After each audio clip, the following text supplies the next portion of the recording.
شریعت کے خلاف ہے، یہ خلاف شریعت ہے۔ اس لیے مسلمانوں میں کہنا چاہتا ہوں، قسم خدا کی اپنے بچوں کو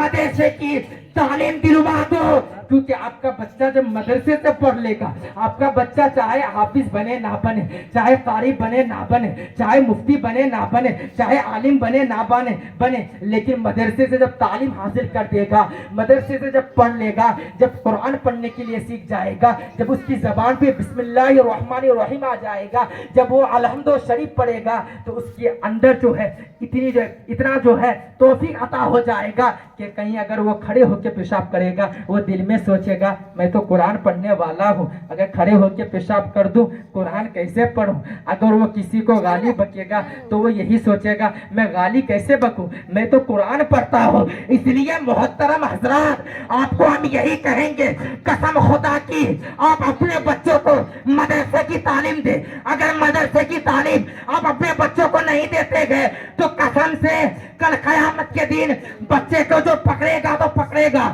لیکن اس سے بھی پہلے بچے کے ماں اور باپ کو پکڑے فرمائے گا، اس کے ماں باپ کو بلایا جائے جنہوں نے بچہ تو پیدا کیا، ٹھیک ہے، لیکن بچوں کو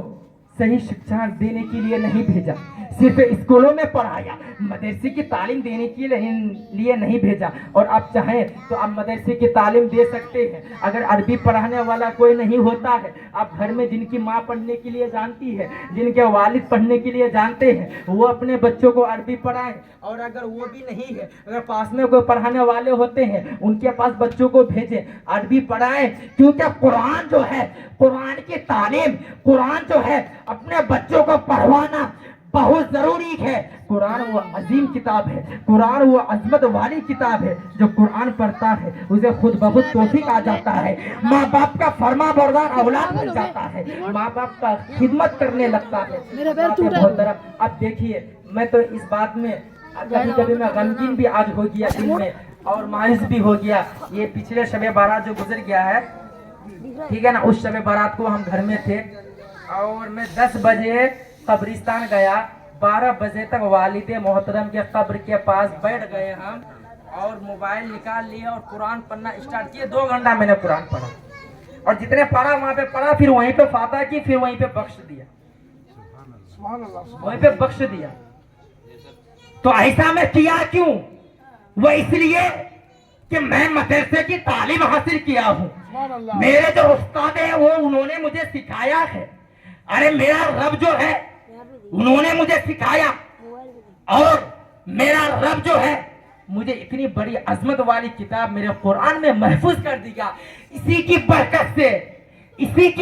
سے جو ہے مجھے ماں کی عظمت معلوم ہو گیا، جو ماں کا مرتبہ کیا ہے، باپ کا مرتبہ کیا ہے۔ آج دن میں نہیں پڑھتا، اتنی بڑی رات ہو جاتی، 10 بجے میں گیا تھا، میں دل میں یہ سوچتا ابھی جاؤں گا بھیا، ڈر لگ رہا ہے قبرستان میں کیسے جاؤں، پتہ نہیں رات کا 10 بج رہا ہے، اندھیرا میں کیسے جا کے پڑھوں۔ اگر مجھے پڑھنا نہیں آتا تو پہلی بات تو میں سوچتا نہیں، لیکن اگر صرف عربی صرف تھوڑی سی پڑھنے آتا، اگر قرآنی صرف، لیکن پھر بھی میں ڈرتا۔ لیکن نہیں، میں نے جو ہے مدرسے میں جو صرف قرآن کو ہی نہیں پڑھا، اس سے جو ہے اور بھی جو سائڈ میں جو کتابیں ہوتی ہے میں ان کو بھی پڑھا، میں ان کا بھی مطالعہ کیا، تو اتنا تو مجھے معلوم چل گیا کہ باپ کا مقام کیا ہے۔ ارے جو ہے آپ بار بار سنتے ہیں ماں کے قدموں کے نیچے جنت ہے، باپ جنت کا دروازہ ہے، ہم اگر باپ کا خدمت نہ کریں، ہم اگر ماں کا خدمت نہ کریں تو بھیا مجھے جنت نہیں ملنے والی۔ جنت لینے کے لیے جو ہے ہر چیز کرنا پڑتا ہے، نبی پر قربان ہونا پڑتا ہے، اللہ کے لیے کرنا پڑتا ہے، لیکن آپ نبی کے لیے کریں گے خود اللہ آپ سے راضی ہو جائے گا۔ سمجھ رہے ہیں؟ تو مدرسے کی تعلیم دے اپنے بچوں کو۔ ہاں، ہم یہ نہیں کہتے اسکول کا بھی دے، آپ بالکل ڈاکٹر بنائیے، اچھی بات ہے، انجینئر بھی بنائیے، افسر بھی بنائیے، بٹ کم سے کم اپنے بچوں کو قرآن کی تعلیم دے۔ جو آپ کا بچہ جو ہے اگر محلے میں حافظ نہ رہے، عالم نہ رہے، فاتحہ کرنے کی نوبت آ جائے تو آپ کا بچہ فاتحہ کرے، سمجھ رہے ہیں؟ اور یہی ہم کہنا چاہتے ہیں حضرات محترم دین اسلام کو پہچانو, دین کو پہچانو. ہمارا دین وہ دین ہے, اللہ نے مجھے وہ دین عطا کیا ہے. اگر ہم اس دین میں اگر ہم اللہ کے لیے کچھ نہ کریں تو پھر ہمیں جینے کا کوئی مطلب نہیں ہے. ہم